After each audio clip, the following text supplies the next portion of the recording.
Hey friends, Jen Amos here. Welcome back to another exciting episode of the Filipino American Woman Project, also known as TIFA Project for short. If you're listening to this episode and you are a wordsmith, help me out. Send me a message at the Filipino American Woman on Instagram or even my personal account, the Jen Amos, and let me know what's another word I can use other than exciting. I mean, I just love using it because I genuinely feel excited whenever I do these shows. But anyway, as I said, I'm excited. And if you are interested in helping me expand my vocabulary, please message me. Or actually, you can see all of our contact information on our website, tifaproject.com. That's TFAW, which stands for the Filipino American Woman Project.com. That's tifaproject.com. Or if you're just like, okay, I got to tell Jen right now, this is super urgent. I have so many other adjectives she can use other than exciting. And so if you feel that sense of urgency to get a hold of me, we have a phone number now. You can text message us or leave a voice message at, get your phone ready. Here we go. 415-484-8329, or TIFA for short. So once again, that's 415-484-TFAW or 8329. And I'll just say the numbers because sometimes people just like hearing the numbers. 415-484-8329. So help me out, help Jen out, help her increase her vocabulary, and I'll give you a shout out. And thank you forever. All right, if you found us on Instagram and you had loved being active with us for the last year since we started our podcast show, Nani and I have decided to invest more of our time in our newsletter, our free newsletter, which goes beyond the podcast and gives you more resources and stories and your contributions to our growing community. A little sneak peek if you haven't subscribed yet. Nani actually wrote the opening of the last newsletter, and she opened up with this, which to me, it was like a love letter to our community. So she opens up by saying, hey, I just want to check in with all of you to see how you're doing. It seems like we've all been feeling the weight of the world with everything going on lately, from the pandemic to civil unrest to events happening in our own personal lives. I know right now feels heavy, unrelenting, and overwhelming, which can make it difficult to stay present and feel like we're making an impactful contribution to this historic moment in time. So Nani actually shares a couple of tips for our newsletter community, our free newsletter community, on how to just work through this pandemic, what you can do right now. And so if you are interested in getting more of our love letters and maybe getting some words of encouragement and tips from us and how we are coping with this pandemic and working through it and adapting through it, please consider signing up for our newsletter. You can check out how to sign up by visiting the show notes of this episode, which you can find on tifaproject.com. Once again, that's TFAWproject.com.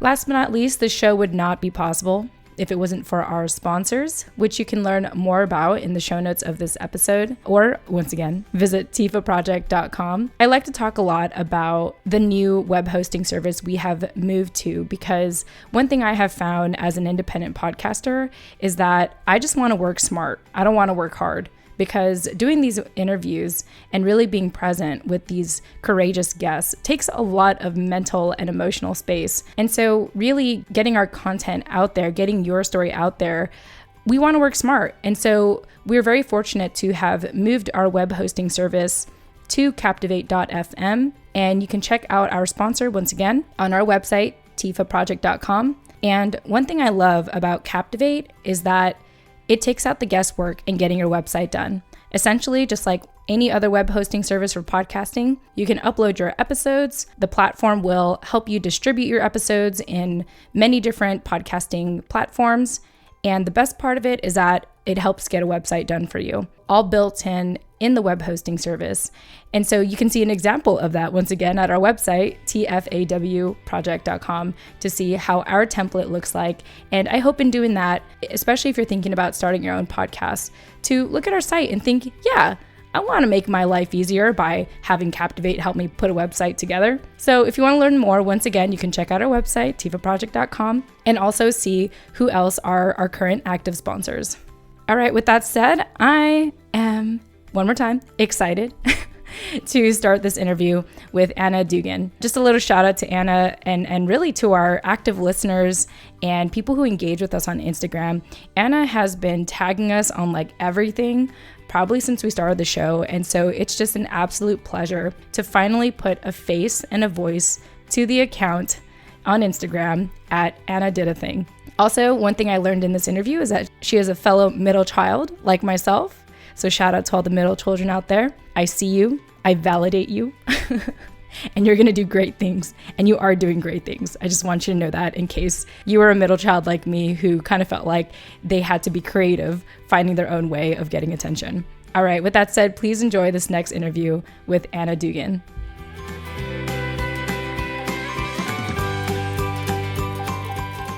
All right. Hey, everyone. Welcome back to another episode of the Filipino American Woman Project. I'm Jen Amos, and as always, I have my incredible co-host with me, Nani Dominguez. Nani, welcome back. Hi, everyone. We are excited because every time we do an interview, it means that we get to chat with another person, another incredible person in our community. And so I want to introduce you all to Anna Dugan. Anna is a first-generation Filipino American, a passionate empath, and an artist also known as Annadidathing. She's also half Filipino and half white, and she grew up with a heavy Filipino influence inside her home, instilling an intense pride for her culture from a very young age. Anna, welcome to the show. Thank you so much for having me. Yes, it's our absolute pleasure. You are definitely one of our very active Instagram followers that tags us in everything. And so now it's finally nice to get you on here. So I feel like this is an obvious question, but why don't you share, how did you hear about our project and what inspired you to be on our show to share your story? Honestly, I found you guys through Instagram. I feel like it was just through like connecting with fellow Filipinos and just doing a couple different jobs that kind of like led to finding more people within the community in the States. Yeah, I feel like that's kind of all that did it. But I found you guys through Instagram, and I love the idea of this project. I love the idea of like highlighting stories of Filipino American women. So yeah, I'm excited to share. Yes, and contribute to the project, which is super exciting. So with this project, we identify Filipino American women as individuals who live or have lived in America that are of Filipino descent and identify as female or pronouns she, her. I'd love to hear a little bit about your family background, Anna. I know I already kind of spoiled part of it, but let's go ahead and reiterate it and share why you identify as a Filipino American woman. Yeah, so my mom is Filipino. She came to the States for college when she was, I want to say 18. She met my dad. Like kind of classic story, like met my dad, fell in love, and it was like, all right, it's time for me to go back home. And he's like, no, that's not happening. So let's get married. Like you're staying. And I mean, it's been, gosh, over 30 years now for them. I think they're celebrating 33 years. Yeah. Congrats to them. Yeah, thank you. I will definitely tell them you said that. Yeah. But yeah, so growing up, my mom, she was always like, instilling the pride of being Filipino. Like she was always like, you are different than the average American. Like you have this other culture and we don't want to lose that. So, we grew up, my brother, I have an older sister and a younger brother, so I'm the middle child. Girl, me too. I love it. Love it. Status, But yeah, so we grew up, I mean, my mom's here. My grandparents actually ended up moving here, becoming citizens. And most of my mom's siblings are here as well. So we've had a pretty tight family unit that have lived closely in the States. So my grandparents, they lived with us for a while. And like my grandmother in particular, she was just like the biggest influence on me growing up. I mean, pretty typical, like powerful Lola status, Like it's a joke in our family that she's basically like Yoda. Like she was like the wisest, like kindest. I mean, back in the day could totally whoop your ass, but Yes. Like would never hurt a fly otherwise. Yeah. So yeah, just she had like the biggest influence on our, like all of our lives, honestly. But between her and my mom, it was always like, if we did something a certain way, it was always like, oh, well, this is how we do it back home. Like, I want you to carry on these traditions and whatnot, things like that. And, growing up with heavy on the Filipino cuisine, which I totally appreciate, the passing on of some recipes and, all that. And we would visit the Philippines when we could, and like now as an adult, I try to go like every other year if I can, but just, keeping in touch with family. Like, it's always blown my mind as I've grown up and as I've been able to take in other families' experiences, how strong of a family connection that my family has. And like that seems to be very typical of Filipino American families or Filipino families in general, that there's just a pretty strong family bond and just a strong sense of unity within the family. Because like, you know, I grew up with like the one sibling that's actually still in the Philippines of my mom. She's my tita, and she, like, we're so close. And like people would be like, how could you be close with your aunt who lives in the Philippines? That's like on the other side of the world. And I'm like, I don't know. Like, I don't know. Like, I don't know how to not be close, you know, but yeah. So we definitely grew up with like a very heavy cultural influence, and just like constantly my mom would be like, you should be proud to be Filipino. Like, it's something to take pride in, like to be loud about. It's something to be present with, and to make sure like it's something that is so part of your identity that you should be proud of. So I grew up that way. So I feel like the first thing out of my mouth when people meet me is like, when I want them to get to know me, it's like, oh yeah, like, you know, I'm like half Filipino and like this, that, and the other. So like, that's kind of something that like, again, growing up and even into adulthood, like I've heard from multiple people like, oh yeah, you're my Filipino friend. Like you're like, especially on the East Coast, like we're, there's not as large of a Filipino community. So like my sister, my brother and I, we were one of 5 kids, I think, in like our whole district. Oh man, that were Filipino. So were you born and raised in Massachusetts? Yes. Oh, that's really awesome. What's the vibe like there? Because I've never been there. I think it depends. It depends on where you're at. Like Massachusetts is definitely like very, I don't know. It's like, it's very diverse, but there are definitely parts of it that feel very old school and sometimes not in a good way. But I live currently in Salem, Mass, where like the witch trials and all that fun stuff happened. Oh, hey. I say fun stuff like very, very lightly, but yeah, so I live in Salem, Mass, and like I love it here because it's like, it's super diverse, and it's like, it's very inclusive, and they have they value like the arts and music, but on like a local level. It's not like, oh, like we value like museums and stuff, and that's kind of where art stops. They really value local artists and like what we contribute to our communities. So super. Yeah, I see you painting and doing a lot of like mural work across, like just out in your community, not necessarily like pieces that you sell or showcase, but like on buildings or fences. Yeah. I love that you do that. Thank you. Yeah, it really is a testament to like the North Shore area of Massachusetts. Definitely has done such a good job of like making the art community part of like the overall community, like making sure that our voices are part of conversations. And like, obviously nothing's perfect. Like there's definitely a lot that can be done still, but in comparison to a lot of places, I feel like, especially within Massachusetts, things are getting better in that sense. But Salem and like the surrounding kind of towns and cities have done a really good job of like creating this really great creative community that's very inclusive. Like sometimes in the Boston art scene, it can be very intimidating and just very like, oh, do you just do that? Like it's a weird vibe sometimes where like on the North Shore, everybody that I've met at least has been like, oh dude, like I love your stuff. Like, oh, you do that? Like, oh, I know a guy who would love that. Like, oh, there's a lot of like connections being made. Whereas in the Boston art scene, it's really, really competitive, and like to the point where it's like, it's hard to make like artist friends even. It's like a lot of, you're my competition, when on the North Shore, I feel like that's really not the case. It's kind of like we all kind of know each other and like value each other. Make space for each other. Yeah, exactly. It's like, like we need to pull each other in, or else there will be no space for any of us. Right. Yeah. So I'm very grateful to be where I'm at, for sure.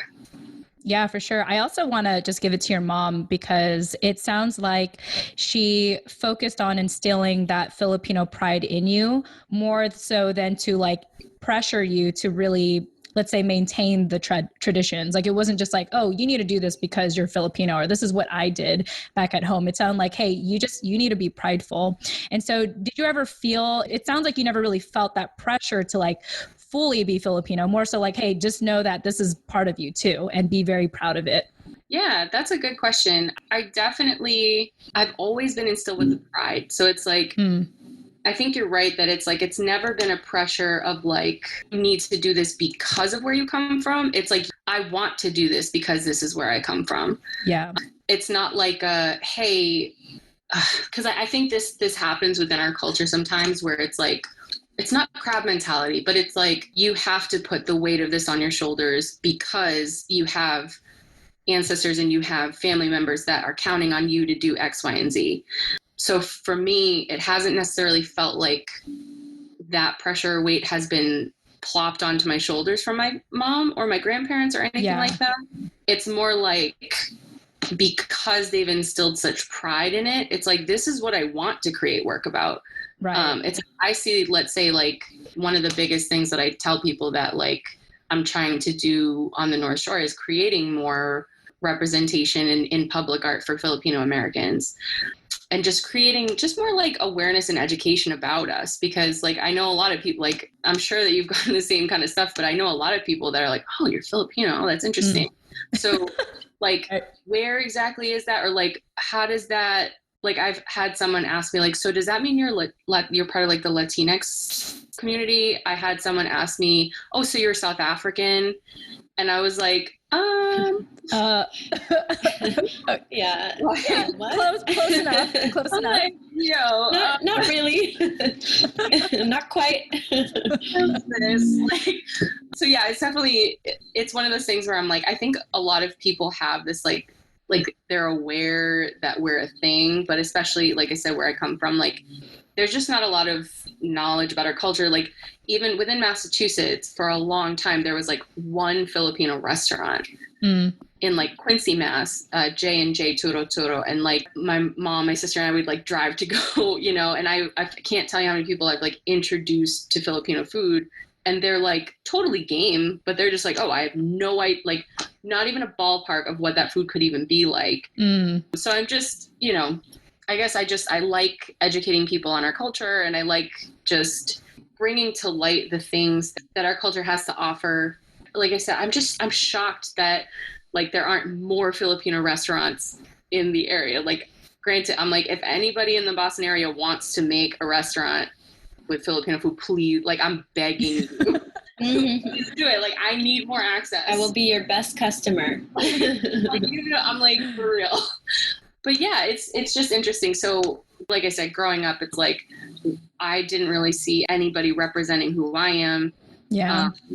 And like, I've met a lot of great Filipino people in Massachusetts, and I feel like it's like, you know, especially in public art, I'm like, definitely on the East Coast, I don't really see us represented on the East Coast. So I'm like, okay, if I don't see the representation, why don't I create the representation?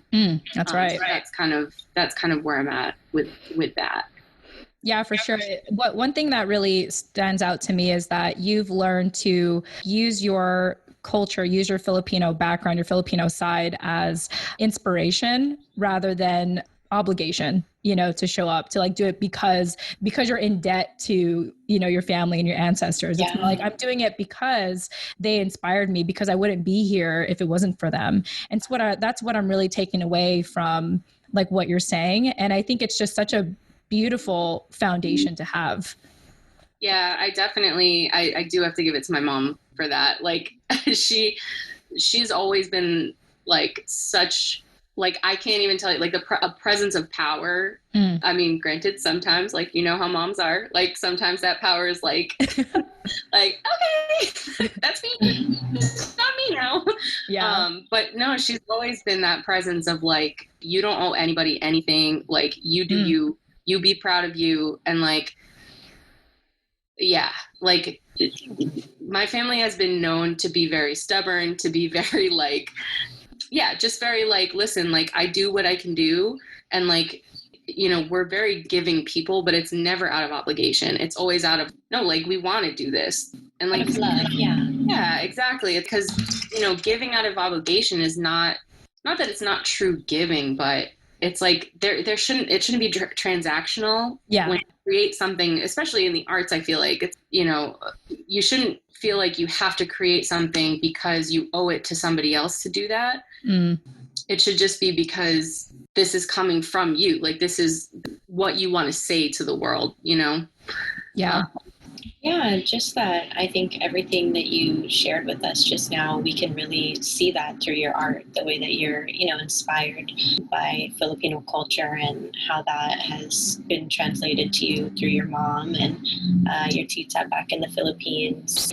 And yeah, I think it really translates well through your art, and we can all kind of feel that love that you have. Thank you. Well, since we've been talking a lot about what you do nowadays anyway, let's go ahead and jump into your life today. For people that are getting to know you for the first time, why don't you share, given our interesting times right now at the time of this recording, why don't you share what keeps you busy and most excited about life nowadays? You mean like other than like Netflix and like queso, So yeah, options are limited. Yeah, that's true.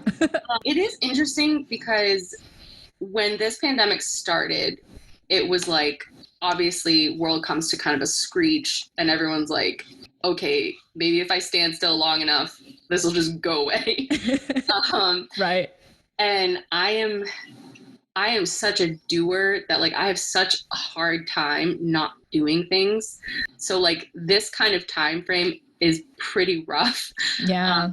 Where it's like, I'm very like, okay, what can I do to either help the situation? Like not in like I'm going to fix everything, but like, what can I contribute? Mm-hmm. So this has been a very interesting time as far as pivoting and like, because before the pandemic, I was doing a lot of mural work, a couple like illustration type things. I would like create stickers and like little things like to sell I would be like a vendor at a lot of like festivals and stuff. I do a lot of live painting. Mm-hmm. That kind of came to a halt because a lot of the festivals and stuff that I was doing either vending or live painting or both at kind of got canceled for the year. So It was like, okay, can't contribute that way. How do I pivot? And I started creating like a couple different like illustrations. I would do a lot of like work on my iPad and just to kind of get out. I'm a bit like we kind of talked about earlier, but a huge empath. So I'm very big on feeling what you're feeling, like create through what you're feeling, no matter what it is. Like I know a lot of people, a lot of artists, especially on Instagram, it's so tough because like social media is so curated. So it's like, I can't do anything doom and gloom because my color palette's pink. Like, you know what I mean? Like, it's like you feel limited in that way. Mm-hmm. Yeah. I'm very, very big on like, dude, if you're feeling a way, express yourself. Express that. Like, honesty is so important. And like, so I've been trying to be very like transparent about like the roller coaster and like the emotional whiplash that I feel like I've been experiencing of like, minute to minute, some days it's like, oh, okay, I'm good. And then I'm like, why am I sobbing right now? Because it's like all of a sudden something hits you in a way. But yeah, so I've just been kind of trying to create content that speaks to that because I know that like I don't experience life in solitude. Like I know so many people feel the same kinds of things. And sometimes you need someone else to say that out loud in order to give you permission to say it out loud yourself or to understand what's going on internally. So I was making a lot of content in that way. And then recently, a lot of opportunities have opened up because the city of Salem has actually pivoted themselves in like, okay, we always have a large presence of arts and culture. How do we pivot during the pandemic so that we can continue to economically contribute to the art culture and the art community in our communities? So there's been a couple different things like the Chalk Art Saturdays. Those have been really fun. And that's basically the idea of so Salem and Claudia from Studio Full Design, they teamed up and they're actually paying and commissioning 4 artists, myself included, to do large scale chalk murals to inspire other people to do chalk art at home so that we're all creating art together, but not physically together. Like that's so creative. I love that. Yeah. So there are things like that that have been happening that have really helped me get out and like actually physically create work. There's been a couple other projects that have been really cool, and I have a couple of projects coming up that are actually going to be really neat. There's like a bunch of Jersey barriers, the little like concrete barriers lining our streets, because restaurants can now open like and do outdoor dining. So a lot of the city is actually compressing the streets and creating larger walkways so that restaurants have more outdoor space, so that it's worth it for them to open. But they've lined the streets with these like gray concrete Jersey barriers. Ugly. Yeah. People are like, they're like, come paint these, make them pretty. Yeah. So they reached out and they were like, hey, would you want to do some painting / mural work on these Jersey barriers? So they're definitely taking a lot of opportunities. Yeah. We're seeing things as opportunities for different parts of our community. So I've been very, very grateful and very lucky in that sense that creative opportunities, they definitely dipped for a bit, but now they're back up and they've just shifted. Like they've just changed what they look like. So that's been interesting. And like, I feel like in the art community, pivoting is nothing new. When you're a freelancer or when you're someone that lives off of your creativity, it's nothing new to have to be like, what can I do? Like, what else can I do? Like, how do I continue creating for a living? So it's definitely something that I think the creative community is smart about, not immune to, but I'm grateful that not only is the creative community kind of used to pivoting, but that our leadership here at least has pivoted with us in mind. So still doing a lot of creative work. I've been doing a lot more digital work than I'm used to, but it's all been working out and it's been leading to other opportunities. So yeah, it's kind of interesting that this pandemic has led me here, because I don't think I would have been doing some of the work that I've been doing had I not been semi-forced to do work like this. So yeah, it's been an interesting time for sure. It's kind of a really good time, in my opinion, to be an artist or a creative who's trying to live off of, creating, because right now is such what I think is going to be a really revolutionary time in history. And the artists are essentially the ones who are documenting this. And we see that, like I said, I love how even here in Oakland in California, can drive downtown and on the streets, everything is boarded up because of the protests and the riots and everything. But artists have come out and been working like day and night to cover those boards in like beautiful, beautiful art. And it's like the most beautiful I've ever seen Oakland. So I can only imagine what it looks like there for people who have been kind of painting the community that way, since even before all of this craziness started happening. So yeah, I love that you're a part of that. And like I said, a huge fan of your work from what I've seen on Instagram. So I would love to one day visit and see it in person. Yeah, I would love that. I mean, honestly, I try so hard to be like, what specifically with public art, like public mural work, I'm always like, how can I put more Filipino representation in this? Like, I love that. Sometimes there's like a brief and it's like, all right, like this is what the art's about, period, stop. Like you can interpret kind of, but like this is kind of what we need you to do things around. And other times it's like, do whatever you want. And whenever it's do whatever you want, I'm like, I'm gonna represent my people. Like, of course. And like, I have gotten a lot of great feedback from people that are like, dude, like I haven't seen work like this. So it's what I think about. And granted, this is on a very different scale, but it's like what I think about when, you see these pictures of like a little girl with dark skin going to a toy store and seeing like a doll with dark skin for the first time. It's like, oh my God, like that's me. Like, that I feel something with this. Like, oh, I'm represented here. Yeah. That's the feeling you want to give through your art as well. Exactly. Yeah, no, that definitely translates, I think. Thank you. Yeah. I think my biggest question, Anna, is how'd you do it? How'd you become a paid artist? Because I feel like what's the secret. Because, you know, I feel like, at least in general, if we were to generalize the Filipino community, you know, like pursuing art is not really always considered a career. No. And so I would love to hear how you did it and how you continue to do it. Yeah. So, oh gosh, let me try and condense this because it's definitely like, there's a lot to it. There is a lot to it, but there's not, I guess. Mm-hmm. I mean, one huge thing is I semi-tricked my parents when I was in college because, okay, my first semester of college when I was a freshman, I was going to Assumption College in Worcester, and I was like, I'm going for business. Like, I'm doing it. I'm getting a degree in something that, like, I know I'll get work after, something pretty generic, because I couldn't be the lawyer that my mom really wanted me to be. I was like, that's just not me, but I'll do business. And so I did do my one semester. You know, I do well academically. Like, I'm not like, I know a lot of artists will be like, oh, like I bombed like a lot of my subjects, like, and art is my passion.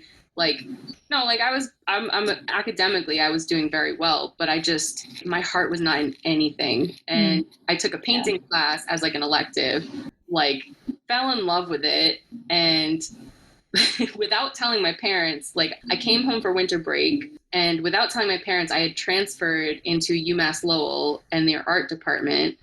And the day before I was supposed to move back to Assumption College, I was like, hey, mom and dad. By the way, change your plans. And like, oh man, I mean, talk about like just the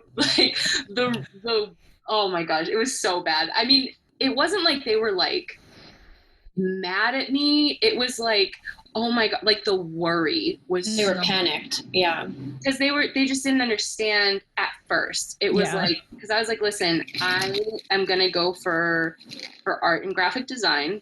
I'm trying to sell it on the graphic design because that's kind of the more business side of the arts. Mm-hmm. I'm like, Mom, this is such like a lucrative business. Like, graphic design is something that I can be successful at, and I can, you know, all that stuff. And, you know, they did come around. Like, they were like, all right, I get it. Like, they were shocked because I didn't give them the option to like talk about it. Yeah. But in the end, they were happy for me. They were like, all right, like, you're pursuing what you want to do, and that is what it is. And like, we know that you'll work hard. We know that you will, you know, you're at least trying to be educated about what you want to do. So, you know, college happens, like that was great. I ended up not being a graphic designer like at all. I actually ended up like, I worked at a school for a while. I worked a couple temp jobs, and basically I ended up in like pretty basic corporate America, like just like a basic office job in Boston. But I was always like kind of doing art on the side, like just a little bit here and there. And then I reached a point in Boston and I was like, man, I am really, really, really unhappy with what I'm doing.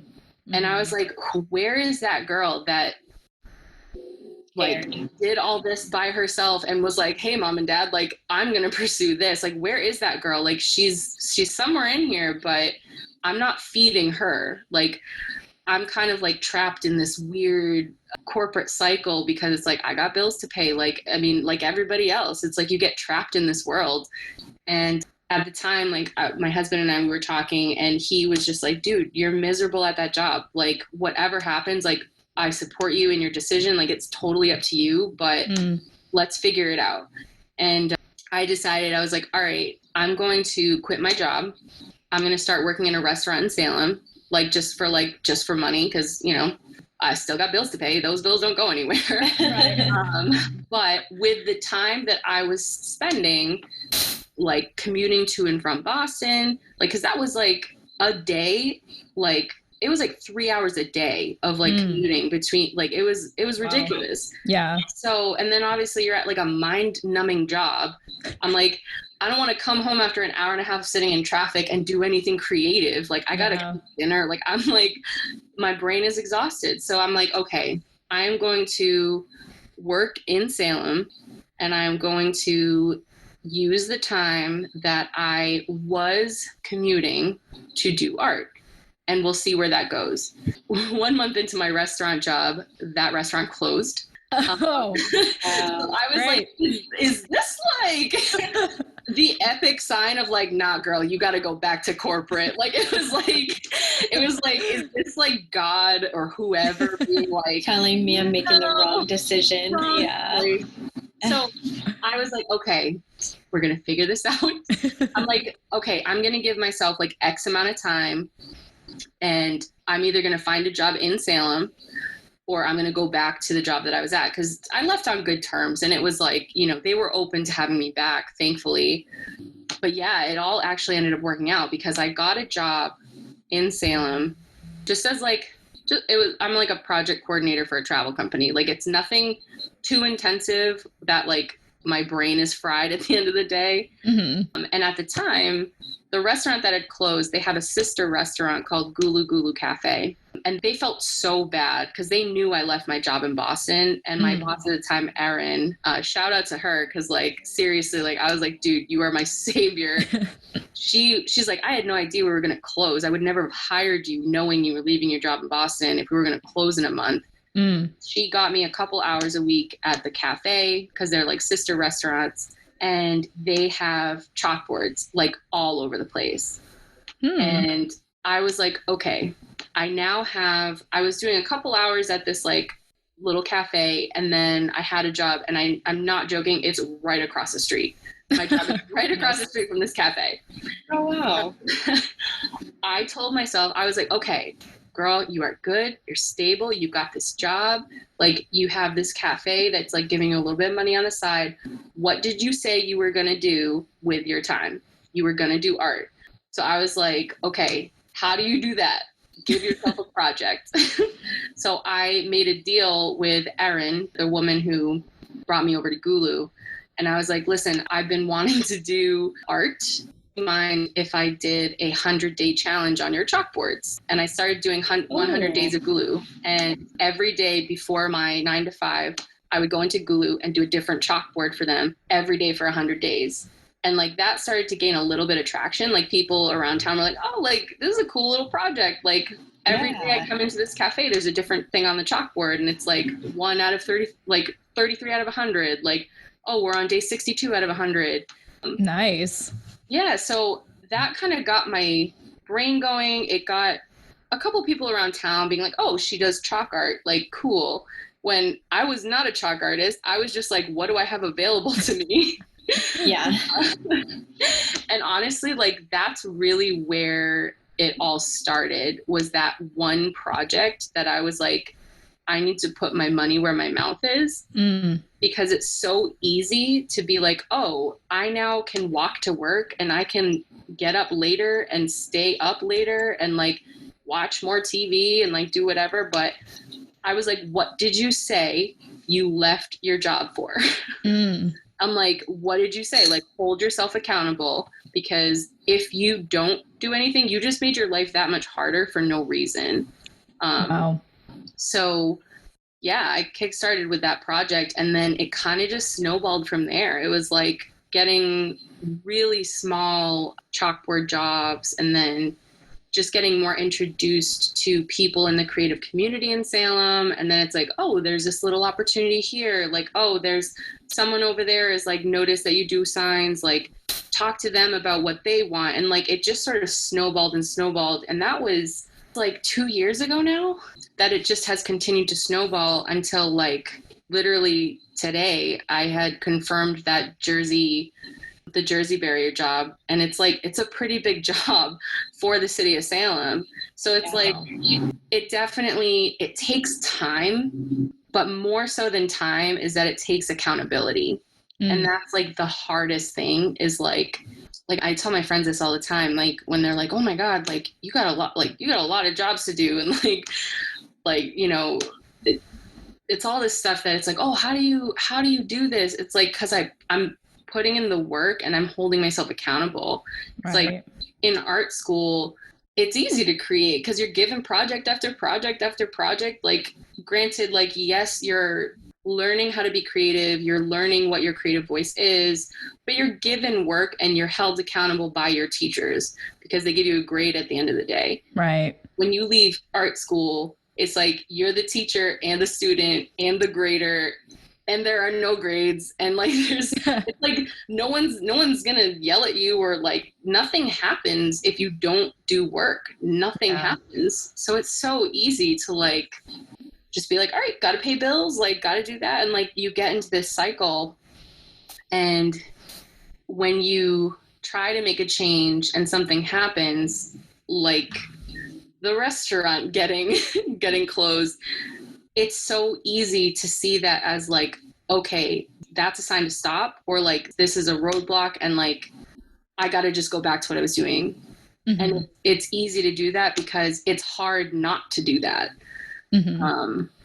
But sometimes it's like I'm a big believer in like everything happens for a reason, and like there are things that happen in your life that I feel like are not necessarily roadblocks, but they're like guideposts. It's like, okay, like you bump a little bit and it's like, oh, okay, like it's leading me this way, but you just got to like trust, because I have always felt like the more I have fought the things that are happening in my life to try and make it the way I thought it was going to go, the more disastrous it has been. Like, it's like, the more you try to control it, the more uncontrollable it becomes. Yeah. And like just letting go of that control and being like, you know what? I don't want to be in the position I am like currently in, but it's the position I'm supposed to be in right now, because it's what's going to get me to the next position. I don't know how, but I'll figure it out. And like, just, you know, staying faithful that this is all part of a process is huge, because the mindset does so much. Like, if you really believe that like this is a sign to stop, it is what it is, then you stop, you know. But yeah, like for me, failure in general is like never a stopping point. Like if I fail at something, I'm like, okay, cool, learning opportunity. Like, okay, like I'm not there yet. And sometimes it hurts, but at the end of the day, I'm like, okay, like how do I learn from this failure to bring myself success the next time, or the next time, or the next time? It's never going to be overnight. Like I said, that this process has been like 2 years of me just grinding to be like, like before and after like a 9-to-5 job, of being like nights and weekends, like I will dedicate time, but it's like so fulfilling. And just, I don't even like thinking about like where I'd be if I didn't do that. Cause I know where I'd be back at that desk and like just miserable, and like not really doing things to actually like fulfill myself, like fulfill like what, I don't know, like I don't want to say like what I'm meant to be doing, but that's kind of what it feels like, you know? Yeah. So. No, I really love your faith in the process and just the mindset that you have, that I feel like has just, at least in the last 2 years, really allowed you to like manifest opportunities and ways for you to live off your creativity. And, you know, that's not something that a lot of people are willing to take the leap and try out, and you have, and it's been working out for you. And that's just a testament, I think, to your talent and to your passion for your craft. So I like that you've been just kind of persevering through and not folding under pressure, because like you said, we all have bills. We can all relate to that. So yeah, I just want to applaud you for that. Thank you. Yeah, and to add upon that, I just think that what my takeaway from you sharing your story is that, you know, an artist has to treat, you know, their creativity as like a business in a way as well. Like you want to treat it like a job or a business. Like you can't just be like, oh, I'm just going to create whenever I want. You know, sometimes it's like you have to actively find those opportunities, especially just like what you said, if you want to get paid off of your creativity. Yeah, definitely. It's like, and that's such a hard thing to do, as far as being like, you know, seeing your creativity as a business. That can be really difficult to do. Yeah. Especially if like, if it's like, oh, well, what I want to be doing is that, but where I'm at right now is this. And like, I'm not willing to like share what I'm doing right now. It's like, this is all about growth, you know? So like I have friends that are like, oh, like I want to be doing that. It's like, but you haven't done steps 1 through 99 yet. Like you can't skip from 1 to 100. That's just, I mean, maybe it happens to people. I don't know who it happens to, but yeah, it's like, there's like a quote that's like, the only difference between like the professional and the startup person is that the professional has failed 1,000 times at something the startup hasn't even tried yet.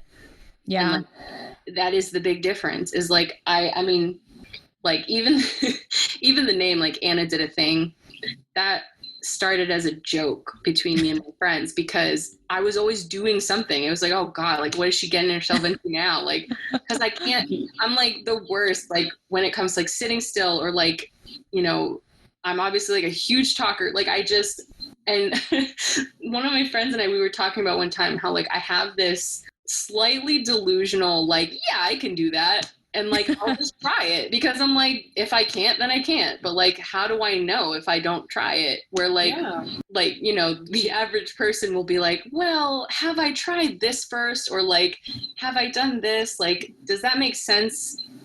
Like for me to try this, I'm like, just like, let's do it. Dive right in and like, work on it from there. But sometimes that's been my greatest strength is that it's like, I'm not going to let the fear of failing stop me from trying because I don't see failure as a stopping point. Like, it's like failure to me is like, okay, guidepost, cool. Like either don't go there again or here's how to adjust to like make it there. But you can't, you just can't get to where you want to go without being willing to fail along the way. You know, I think that's a beautiful life lesson, by the way. And there you have it. We get there. Yeah. I do want to add upon, there's like two things I think I wanted to mention what you said about like, you know, there are no shortcuts. Like you have to go through steps 1 to 99 to get to step 100.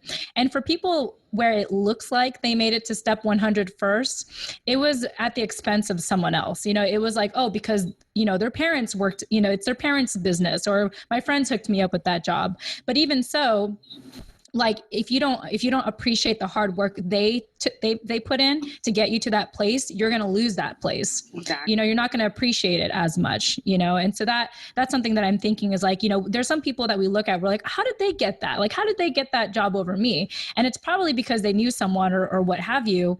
But even then, you know, it doesn't mean it's going to be sustainable. You know, it doesn't mean that they appreciate what they have. They can lose it as quickly as they get it. Yeah, absolutely. Absolutely. I mean, I've definitely seen it happen where like someone, like they ask for the shortcut. It's like, oh, how do I get involved with that? And like, I'm more than happy to like introduce you to the right people or like be like, hey, like you do this kind of work. Like, yeah, like, dude, I know this person. They are always looking for that kind of work. Yeah. No problem doing that. It's when they get connected with that person and they don't understand like, oh, well, I kind of need to see work that you have done or like, I mean, this is such a double-edged sword too, as far as like, I hate how in the creative community, there's a big culture of you have to pay your dues. Like it is very, very difficult to come into a creative like culture and be like, this is how much I want to get paid for doing this, this, and this, but I haven't done any of that before. It is very, very difficult to do that. So a lot of times within the creative community, it's like, you know, throwing freebies here and there, or like as you grow in your skill set, so does your compensation. Compensation grow. Exactly. And sometimes people are unwilling to do that. I struggle with it because I definitely think that artwork should always be compensated. That I will say, it should always be compensated. But it's one of those things where it's like, I see it as a trade. It's sort of like, you know, if your sink is broken, you call a plumber because they've been educated in plumbing. They know what they're doing. They're experienced. You pay them for that service. If you need your taxes done, you call your accountant. And like they crunch numbers and whatever, or use TurboTax, I don't know. But like if you have an accountant, that's who you go to because they've studied this. They know what they're doing. They have the experience.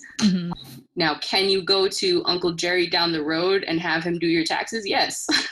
like, does he necessarily deserve the same amount that this other person deserves who, you know, has this experience and education and all this stuff? I don't know. Mm-hmm. But I do always believe that the arts should be compensated as if it were a trade, a service. Yeah. Because too many times, I cannot tell you how many times it's like, oh, but I thought you just loved this. It's like, I'm sorry, does Uncle Jerry love plumbing? Like, do you ask him to like fix your toilet because of his love of pipes? Like, no. Yeah, he can be very good at it. He can be talented. Like, I don't know why with the arts, it's like talent equals passion equals you'll do it for pennies. For free, yeah.